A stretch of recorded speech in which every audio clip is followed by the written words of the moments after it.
ఇది నినిసే ইয়ানা পুরো ব্যাটারি বস বস্তু তো নিয়েছে নাকি কোনো মায়ের লোক বলবে এখানে আমাদের দোকানে চুরি হয়েছে।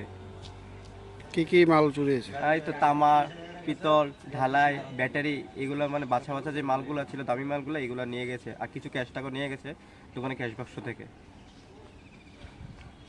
কতজন ছিল চোর? 4 জন ছিল। সিসি ক্যামেরাতে 4 জনের ফুটেজ দেখা যাচ্ছে। তাদের চিনতে পেরেছেন? না, এখনো চিনতে পারিনি, কিন্তু তাদের মধ্যে একজন মহিলা দেখা যাচ্ছে। থানা থেকে এসেছিল? হ্যাঁ, থানা থেকে এসেছিল। কি বলেছে তারা? তারা এটা দেখছে, এটা নিয়ে, আর ভিডিওটা মানে সিসি ক্যামেরা ফুটেজটা নিয়ে তাদেরকে জানানোর জন্য বলেছিল আর কি। আনুমানিক কত টাকার মাল চুরি হয়েছে? আনুমানিক আমাদের অনুমতি ক্যাশ টাকা সহ 1.5 লাখ টাকার মতো মাল আমাদের চুরি হয়েছে।